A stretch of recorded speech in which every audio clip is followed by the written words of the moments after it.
Engineering का एक ऐसा कमाल जो सिर्फ लोहा और स्टील नहीं बल्कि धड़कता हुआ इतिहास है, हावड़ा ब्रिज।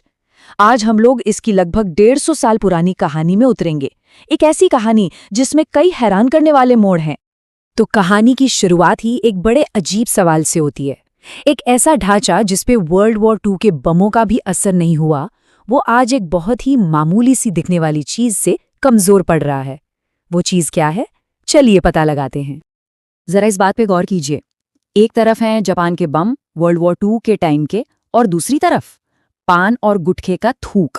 सुनने में मजाक लगता है ना, पर यकीन मानिए यही आज की कड़वी सच्चाई है। तो चलिए इस शानदार पुल की कहानी को शुरू से समझते हैं, और इसकी शुरुआत करेंगे इसकी आज की सबसे अजीब लड़ाई से। अच्छा, तो इस कहानी को ठीक से समझने के लिए हमें थोड़ा टाइम में पीछे जाना पड़ेगा, ब्रिटिश इंडिया के दौर में। सोचिए, एक तरफ कलकत्ता शहर जो तेजी से फैल रहा था, और दूसरी तरफ हुगली नदी के पार देश का सबसे बड़ा रेलवे स्टेशन हावड़ा। इन दोनों को जोड़ने के लिए एक मजबूत पुल की जरूरत कितनी ज्यादा रही होगी। और देखिए चीजें कितनी तेजी से बदल रही थीं। 1854 में हावड़ा स्टेशन खुला और लोगों और सामान की आवाजाही अचानक बढ़ गई। 1874 में एक तरह का कामचलाऊ जुगाड़ किया गया, एक पंटून ब्रिज। लेकिन ये सिर्फ एक कामचलाऊ इंतजाम था। 1905 तक तो हालत ये हो गई कि ये पुल बढ़ते हुए ट्रैफिक का वजन झेल ही नहीं पा रहा था। तो सवाल ये है कि ये पंटून ब्रिज होता क्या है? अरे सीधा सा हिसाब है। सोचिए कि पानी पर तैरते हुए बड़े बड़े ड्रम हैं, और उनके ऊपर लकड़ी के तख्ते रखकर एक रास्ता बना दिया गया है। हाँ, एक फायदा था कि बड़े जहाज़ों को निकालने के लिए इसे बीच से खोल सकते थे, पर एक परमानेंट मजबूत हल ये बिल्कुल नहीं था। प्लान तो बन गया था एक नए पक्के पुल का, लेकिन फिर जैसा कि अक्सर होता है, इतिहास ने अपना खेल दिखाया। पहले बंगाल का बंटवारा हुआ, जिससे माहौल बहुत खराब हो गया। फिर 1911 में राजधानी कलकत्ता से दिल्ली शिफ्ट हो गई, और मानो इतना काफी नहीं था तो फिर छिड़ गया पहला विश्व युद्ध। इन सब वजहों से ये जरूरी काम दशकों तक टलता ही रहा। और फिर सालों के इंतजार के बाद आखिरकार वो वक्त आया। आज हम जिस हावड़ा ब्रिज को देखते हैं उसकी नींव रखी गई। और कमाल की बात यह है कि ये सब तब हो रहा था जब पूरी दुनिया दूसरे विश्व युद्ध की आग में झुलस रही थी। जरा इस नंबर के बारे में सोचिए, 26,500 टन। मतलब इतना ज्यादा स्टील लगा इस पुल को बनाने में। ये तो ऐसा था जैसे स्टील का एक पूरा पहाड़ ही खड़ा कर दिया हो।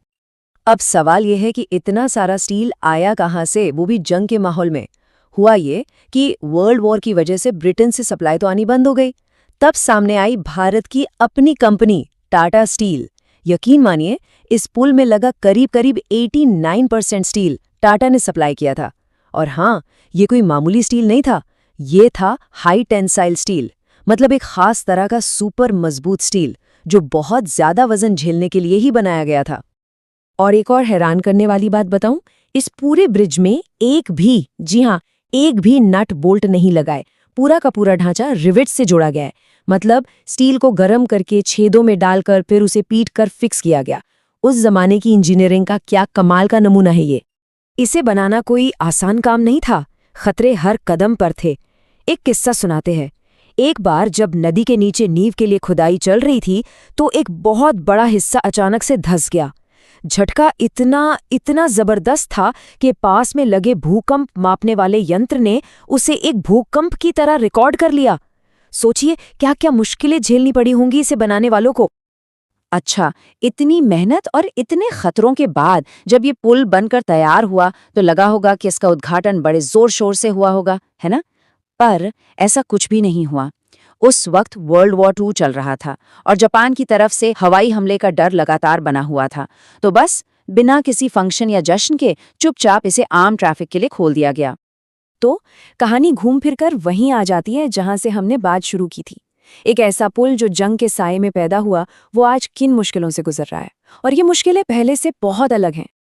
देखिए, ये सिर्फ एक पुल नहीं है, ये कोलकाता की पहचान है, उसकी जान है। इसे गेटवे टू कोलकाता भी कहते हैं। वैसे तो 1965 में इसका ऑफिशियल नाम रविंद्र सेतु कर दिया गया था, पर दिल से तो सब इसे आज भी हावड़ा ब्रिज ही बुलाते हैं। और इसकी अहमियत का अंदाजा इसी बात से लगा लीजिए कि हर रोज करीब 1 लाख गाड़ियां और 5 लाख पैदल लोग इससे गुजरते हैं। तो आखिर वो खतरा है क्या?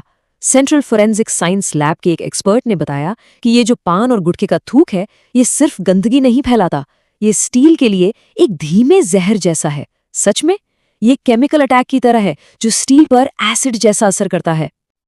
अब समझिए कि ये काम कैसे करता है। बहुत सिंपल है पर बहुत खतरनाक भी। थूक में जो केमिकल्स होते हैं वो स्टील से रिएक्ट करते हैं और इस रिएक्शन से स्टील में जंग लगना शुरू हो जाता है। मतलब वो उसे अंदर से खोखला करने लगता है और धीरे धीरे ये जंग स्टील की परत को कमजोर बनाता जाता है, उसे पतला करता जाता है। और इसका नतीजा सच में चौंकाने वाला है। कुछ रिपोर्ट्स में ये बात सामने आई कि पुल के जो स्टील हैंगर्स हैं, उनकी प्रोटेक्टिव लेयर जो शुरू में 6 मिलीमीटर मोटी थी, वो कुछ जगहों पर घिसकर गलकर सिर्फ 3 मिलीमीटर की रह गई है। सोचिए, आधी मोटाई गायब। पर कहानी यहीं खत्म नहीं होती। सिर्फ थूक ही इसका अकेला दुश्मन नहीं है। जैसे पुल पर जो हजारों पक्षी रहते हैं, उनकी बीट में भी एसिड होता है जो स्टील को नुकसान पहुंचाता है। फिर 2005 में तो एक मालवाहक जहाज ही इससे टकरा गया था। और हाँ, हवा का पोल्यूशन वो तो है ही। ये सब मिलकर इस मजबूत पुल को धीरे धीरे लगातार कमजोर कर रहे हैं।